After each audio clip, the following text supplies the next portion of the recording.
출발을 되게 안 좋게 하고 있습니다. 이게 이제 이유가 이제 네 가지가 있는데 이것이 일시적인가 아니면 중장기적인 문제인가. 현재처럼 가격 하락 경쟁이 있을 경우에 대량으로 전기차를 구매했을 경우에 렌트카 업체에서 감가상각에 대해서 방어를 못한다. 특히 바이든 대통령이 노조 파업할 때 직접 가잖아요. 기업들이 압박을 안 받을 수 없고 되게 높은 수준의 임금 상승에 합의할 수밖에 없었던 상황이거든요. 근데 이 여파가 테슬라에게 안 미칠 수가 없죠. 그러니까 주가를 그러면 이제 상승시킬 수 있는 원인은 뭐냐라고 본다라면 많은 투자자들이 기대하는 게 이렇게 투자한 것들이 결실을 올해 안에 몇 개에서 보게 되어 있어요. 예를 들면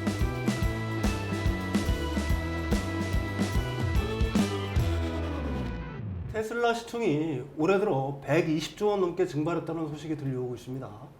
이러한 배경은 어디에 있는지, 그리고 지금의 주가가 매수의 기회를 준 것인지 하나하나 살펴보겠습니다. 미디어 스피어 강정수 박사님과 함께합니다. 안녕하세요. 안녕하세요. 테슬라에 대한 좋지 않은 소식들이 좀 들려오고는 있어요. 가령 미국의 최대 렌트카 업체인 허츠가 자신들이 보유 중인 테슬라 전기차를 갖다가 되판다는 소식도 주가 하락에 좀 한몫을 하고 있는 것 같은데요. 네. 이게 과연 어떤 내용인지, 그리고 박사님이 이런 상황에 대해서 어떻게 평가하고 계실지 궁금합니다. 네, 사실 테슬라 역사상 연초에 이렇게 많이 주가가 많이 빠진 거는 처음 있는 일이고요. 작년만 해도 연초에 물론 워낙 내려갔었기 때문에 가능했던 일이지만 2배로 상승하는 이런 것들이 되게 있었는데 연초 출발을 되게 안 좋게 하고 있습니다. 여기에 이제 이유가 이제 네 가지가 있는데 이유를 살펴보기 전에 여러분들이 이제 이 이유를 분석을 통해서 아셔야 될 것은 이것이 일시적인가 아니면 중장기적인 문제인가 이 부분을 구별할 필요가 있다고 저는 생각이 들어요. 첫 번째는 이제 미국발 소식이 2개고 원인이 2개고 그다음에 중국발 소식이 2개죠. 미국발 소식은 이제 허츠가 이제 30만 대 차량을 테슬라 차량을 구매를 했었는데 그걸 되팔고 그 중에 또 일부를 만약에 앞으로 새로운 차를 구매할 때 전기차만 구매하는 것이 아니라 내연기관차를 구매하겠다는 얘기를 했고요. 이러면서 대단히 주가에 영향을 줬고 두 번째는 이제 여러분들 아시는 것처럼 작년에 포드라든지 GM에서의 노동조합에서 되게 강력한 파업이 진행이 됐었고 대단히 큰 폭으로 임금이 상승이 됐습니다. 테슬라에 노조가 없습니다, 여러분. 이 테슬라에도 노조를 만들어야 된다.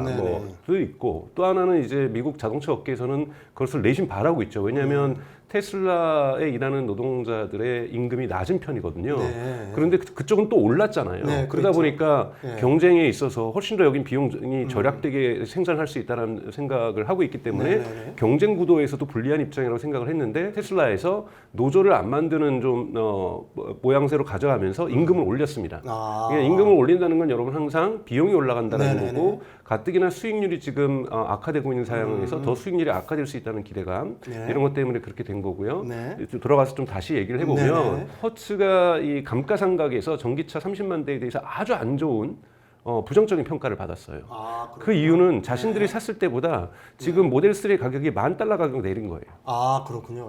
거기다가 정부 보조금도 없어요. 그러니까 실질적으로 한 $15,000의 가격 하락이 이미 시장에서 이루어지고 있으니 회계사가 볼 때는 여기서 $40,000 넘게 산 차가 진짜 현재 시세는 보조금까지 받으면 $15,000가 더 싼데 그러면 빼기 15,000에다가 원래 또 차가 감가상각이 가장 많이 되는 게 초기 1, 2년이잖아요. 여기 이 비율까지 더해버리니까 형편없는 가격으로 자산 가격이 평가가 된 겁니다. 장부 가액이 낮아진 거군요. 그렇죠. 장부 가액이 어마어마하게 낮아진 거예요. 왜냐하면 그 동일한 자동차가 시중에서는 맥스로 볼 때는 $15,000 정도까지 싸니까 이거를 반영을 해버린 거죠. 30만 대를 이런 식으로 깎아버리니까 전체 자산 규모가 어마어마하게 줄어든 겁니다. 그러니까 현재처럼 가격 하락 경쟁이 있을 경우에 이 대량으로 전기차를 구매했을 경우에 렌트카 업체에서 이 감가상각에 대해서 방어를 못한다. 테슬라의 모델 3가 모델 Y가 좋고 나쁘고의 문제가 아니라는 거예요. 그다음에 이제 이 노조가 이 압박이 미국에서 작년에 형성이 됐던 것, 특히 바이든 대통령이 노조 파업할 때 직접 가잖아요. 직접 가가지고 파업하는 사람들한테 응원도 해주고 이러다니까 기업들이 압박을 안 받을 수 없고 그러다 보니까 임금 상승에 되게 높은 수준의 임금 상승에 합의할 수밖에 없었던 상황이거든요. 근데 이 여파가 테슬라에게 안 미칠 수가 없죠. 일정 정도의 인건비 상승은 실적에 영향을 줄 거라고 보고 있어요. 근데 여러분 보셔야 될 것은 테슬라는 어떠한 자동차 회사보다 자동화율이 높습니다. 노동자 1인이 만들어내는 것이 보통 1시간에 10대가 넘거든요. 그러니까 다른 자동차 업계는 비교할 수 없는 수치가 있기 때문에 테슬라의 기본적인 것은 매 분기마다 자동차의 평균 대당 비용을 낮춰왔거든요. 계속 한 번도 안 낮춘 적이 없어요. 분기 실적을 발표할 때마다 대당 평균 가격을 낮춰왔다라는 거죠. 그래서 이것이 이제 곡선이 하락을 해야 되는데 하락의 기울기가 낮아지겠죠. 왜냐하면 인건비 부분이 차지할 테니까. 하지만 꾸준히 내려가고 있는 이 경향성 자체에 부정적인 영향까지는 미칠 수준은 아니다 정도로 저는 평가하고 있고요. 이게 미국발 요소고요. 하나는 이제 또 중국에서 자동차 가격을 내렸습니다. 내리다 보니까 이제 사람들이 전체적으로 생각하는 것이 지금 뭔가 전기 자동차에 대한 수요가 둔화되고 있다. 뭐 이런 판단들 속에서 그것의 시그널이 바로 가격 아니겠느냐. 근데 이제 전체적으로 우리가 보셔야 될 건 이제 여러분들 작년 이제 통계가 나오기 시작하는데 미국 같은 경우에는 한 1,200만 대 정도 팔릴 거라고 예상했는데 한 1,100만 대 팔렸어요. 전기차가요. 자, 전기차가 1,100만 대를 팔렸는데 이것이 2022년 대비 한 46% 성장한 겁니다. 자, 46% 성장하는 시장을 정체됐다라고 우리가 평가할 수 있는가? 이건 관점의 문제인데 우선 월가에 있는 인베스터들은 그렇게 평가하는 것 같아요. 그렇게 평가를 하는데 왜냐하면 이렇게 1,100만 대 나온 것도 테슬라가 180만 대 판 것도 예를 들면 전 세계적으로 가격을 낮췄기 때문에 인위적으로 수요를 창출한 것이지 수요가 폭발한 건 아니다. 근데 이제 테슬라 쪽에서 얘기하는 건 뭐냐면 이것이 왜 우리가 가격을 낮췄던 이유가 뭐냐? 거시경제 상황 속에서 높은 이자율 때문 아니냐. 할부금융의 이자율이 8%가 넘어섰어요. 8%가 넘어섰으면 우리로 치면은 되게 그 높은 이자율이잖아요. 가격 할인을 안 할 수가 없게 되는 부분들, 가격을 낮출 수 있다는 것만으로도 저는 좋은 기업이라고 봐요. 예, 왜냐하면 가격을 낮출 정도의 수익률을 갖고 있는 거니까.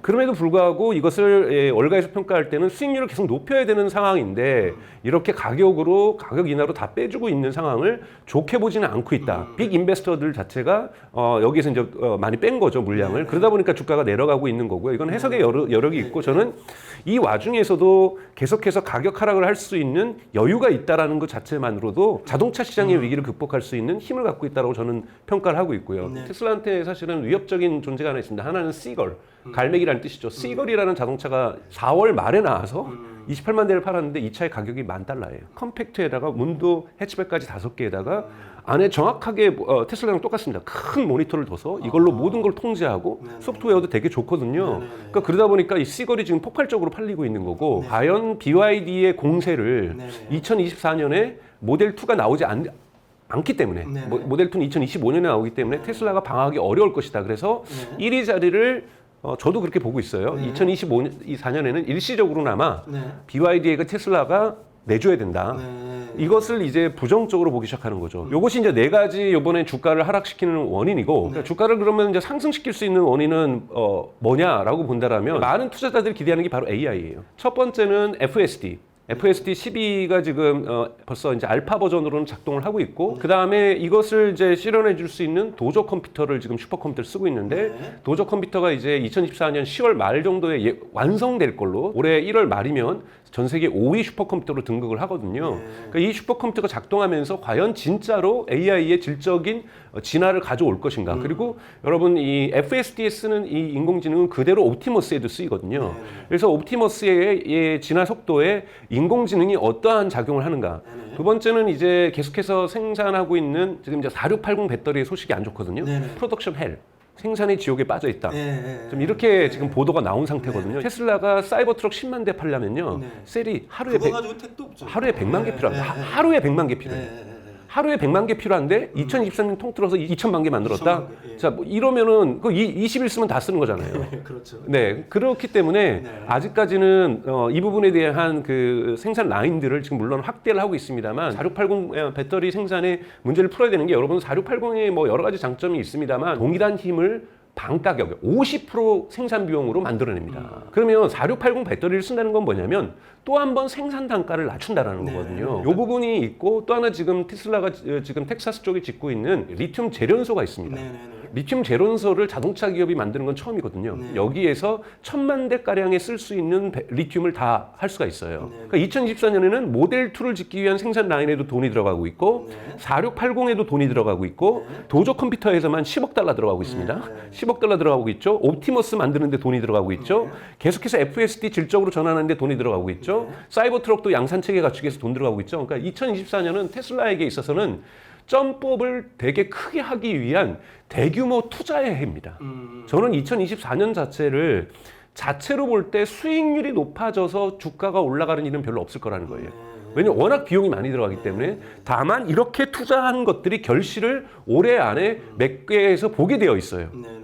예를 들면 도적 컴퓨터가 10월 말에 완성된다든지 그리고 7월 달에는 벌써 FSD에 긍정적인 영향을 준다든지 또는 한 3, 4월 정도에 지금 패나소닉 같은 경우에는 자기가 4680을 대행해서 만들잖아요. 네. 자기네들도 생산 라인 짓기 시작하고 있다라고 얘기를 하고 있는데 네. 지금 테슬라가 텍사스에서 지금 실험하고 있는 것들을 그대로 전이했을 때 양산 체계를 갖추는데 빠른 속도로 양산 체계를 갖추는 소식이 나온다라면 테슬라 주가에는 대단히 좋은 영향을 미칠 것이다. 그래서 호재는 많으나 기본적으로는 대량 투자로 비용이 상승해서 수익률이 감소할 수밖에 없는 시기가 2024년이라는 건 우리 투자자들이 알고 계셔야 될 것 같습니다. 아, 그렇군요. 앞으로 전기차에 대한 새로운 소식이 나오면 또 소개해드리고 분석해보는 시간 가져보겠습니다. 오늘 말씀 감사합니다.